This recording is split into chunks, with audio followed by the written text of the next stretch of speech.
निर्णय केला की आता आम्ही महाविकास आघाडीसोबत राहू शकत नाही, आम्हाला मोदीजींसोबत देशाच्या मुख्य धारेमध्ये काम करायचं आहे आणि ते लोक देखील आपल्या सोबत आले.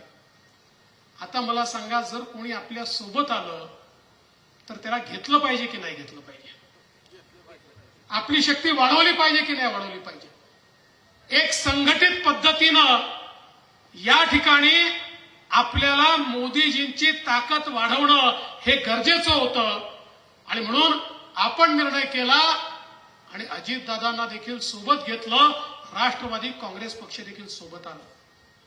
आणि हे खरंय, त्याच्याने ताकद वाढली. पण काही ठिकाणी तसं तर राष्ट्रवादी काँग्रेसशीच बहुतांश ठिकाणी आपला संघर्ष होता आणि काही ठिकाणी तो टोकाचा संघर्ष होता. आपल्या इंदापूर सारख्या भागामध्ये मला याची कल्पना आहे की एक टोकाचा संघर्ष अनेक वर्ष सामान्य कार्यकर्ता हा त्यांच्या कार्यकर्त्यांशी करत होता. त्यामुळे साहजिक होतं की या कार्यकर्त्यांना त्या ठिकाणी त्यांच्यामध्ये एक भावना तयार होणं की ज्यांच्याशी आम्ही वर्षानुवर्ष लढतोय, आता त्यांच्यासोबत काम करायचं कसं. मला आठवतं की निर्णय ज्यावेळेस झाला त्यावेळेस 3-4 लोकांनाच मी बोलवलं, कारण मला माहिती होतं की ज्या लोकांनी इतका संघर्ष केलाय त्यांची काय अडचण होणार आहे, त्यांना काय भोगावं लागणार आहे, त्यांना काय उत्तरं द्यावी लागणार आहे, त्यांना कसे कार्यकर्ते सांभाळावे लागणार आहेत. त्या 3-4 लोकांपैकी एक हर्षवर्धन पाटील होते, ज्यांना मी बोलवून घेतलं आणि त्यांना सांगितलं, हर्षवर्धनजी, मोदी साहेबांकरता आपल्याला निर्णय करायचा आहे. मला कल्पना आहे तुम्हाला त्रास होणार आहे, तुमच्या कार्यकर्त्यांना त्रास होणार आहे, पण शेवटी आपलं ध्येय काय आहे? आपलं ध्येय विकास आहे, आपलं ध्येय विकसित भारत आहे, आपलं ध्येय विकसित महाराष्ट्र आहे.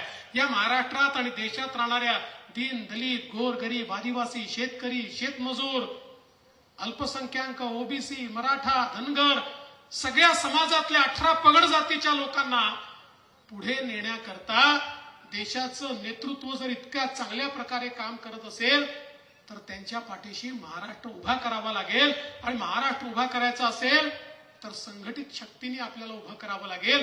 कालपर्यंत जे आपल्या अजेंड्याचा विरोध करत होते ते जर आज आपला अजेंडा मान्य करत असतील, मोदीजींचं नेतृत्व मान्य करत असतील तर आपण त्यांना सोबत घेतलं पाहिजे. हर्षवर्धनजींनी सांगितलं, मला त्रास होईल साहेब, माझ्या कार्यकर्त्यांना माझ्यापेक्षा जास्त त्रास होईल.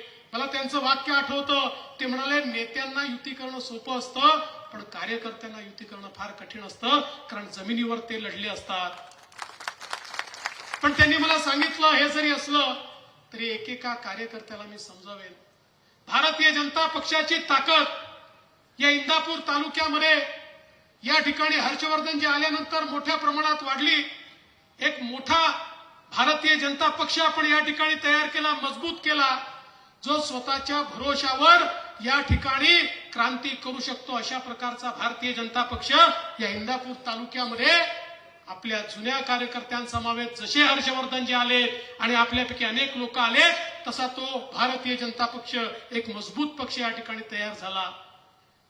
पण शेवटी एका मोठ्या ध्येयाकरता आपण सगळे काम करत असताना आपण त्यांना सोबत घेतलं. पण त्याही वेळी आणि काल परवा माझ्याकडे ज्यावेळी इंदापूर तालुक्यातले 150-200 प्रमुख कार्यकर्ते आले होते आणि खूप चर्चा झाली, मी सगळ्यांचं म्हणणं ऐकून घेतलं, सगळ्यांच्या शंका समजून घेतल्या आणि माझ्या मनात काय ते देखील मी बोलून दाखवलं. सगळ्या गोष्टी इतक्या मोठ्या लोकांसमोर बोलता येत नाही आणि माध्यमांसमोर तर बोलताच येत नाही. माध्यमांना मी दोष देत नाही, पण शेवटी काय इंटरप्रिटेशन जाईल हे सांगता येत नाही. पण मी सगळ्यांचं म्हणणं ऐकून माझ्या मनात काय आहे हे मी सांगितलं. मी तुम्हाला आज विश्वास देण्याकरता आलोय.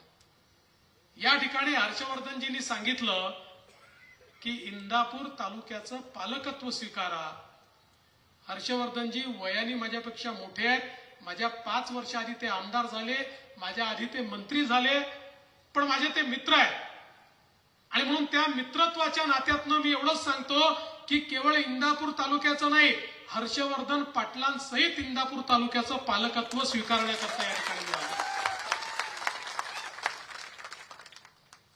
आपल्या सगळ्यांच्या आशीर्वादाने जी शक्ती मला मिळालेली आहे त्या शक्तीचा उपयोग या तालुक्याकरता आणि हर्षवर्धनजींना ताकद देण्याकरता कसा करता येईल ते मी केल्याशिवाय राहणार नाही हे तुम्हाला सांगण्याकरता मी या ठिकाणी आलो.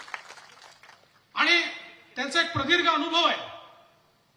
आज आपल्याला कल्पना आहे की आम्ही इतके वर्ष काम केलं, आता विधानमंडळात मलाही 25 वर्ष झाले, पण एक मंत्री म्हणून त्यांचं कार्य मी जवळून बघितलं आणि विशेषतः विधानमंडळातही सर्व पक्षाच्या नेत्यांना सांभाळून घेणारा मंत्री म्हणून त्यांच्याकडे पाहिलं जायचं. त्यांचं वय जास्त नव्हतं, पण त्यांच्यापेक्षा वयाने आणि अनुभवाने मोठे जे लोक होते त्यांनाही हर्षवर्धन पाटील एक हक्काचं घर वाटायचं, एक हक्काचा व्यक्ती वाटायचा.